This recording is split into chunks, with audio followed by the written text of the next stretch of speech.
வணக்கம்.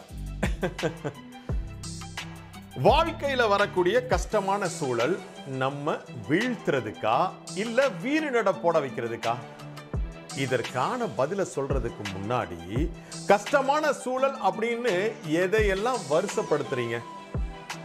முதல்ல நீங்க எல்லாரும் சொல்றது என்ன தெரியுமா? மன கஷ்டம். மன கஷ்டம் மறந்திட முடியாதுதான். அதே போல மறந்திடவும் முடியாதது. உங்களுடைய மன கஷ்டத்திற்கு நீங்க தான் பொறுப்பு. உங்க எதிர்பார்ப்புகளை எல்லோருமே அப்படியே நிறைவேற்றிடணும் அப்படின்னு நீங்க எண்ணுவதில் ஏற்படக்கூடிய சிக்கல் தான் உங்களுடைய மன கஷ்டத்திற்கான திறவுகோல்.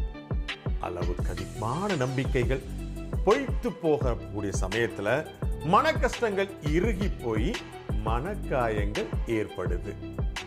நிறைவேறாத ஆசைகளை வளர்த்து பொய்யான வாழ்க்கைக்கு உங்களை தயார்படுத்தி அது நிறைவேறாம போகும்போது உங்களுடைய மனக்காயங்கள் நிரந்தர வடுக்களா மாறி போயிருது. மனக்காயங்கள் பிறரால் ஏற்படுத்தக்கூடியது கிடையாது. நாமே திட்டமிட்டு உருவாக்கிக்கிறது. உருவாக்க தெரிஞ்ச நமக்கு அனுபவிக்கிறதுக்கு மட்டும் ஏன் முடியறதில்லை? அதனால அழிச்சிடலாம். ஆரம்பிக்கும் போதே அழிச்சிடலாம். மனக்காயமல் அப்படிங்கிற ஒண்ணு நம்ம வாழ்க்கையில இருக்க போறதில்லை அப்படின்னு வாழ்ந்தும் பார்த்தலாம். நம்முடைய மனக்காயங்கள் நம்ம வெற்றியான வாழ்க்கைக்கு திசை திருப்பக்கூடிய மோசமான பாதைக்கான தவறான வழிகாட்டிகள்.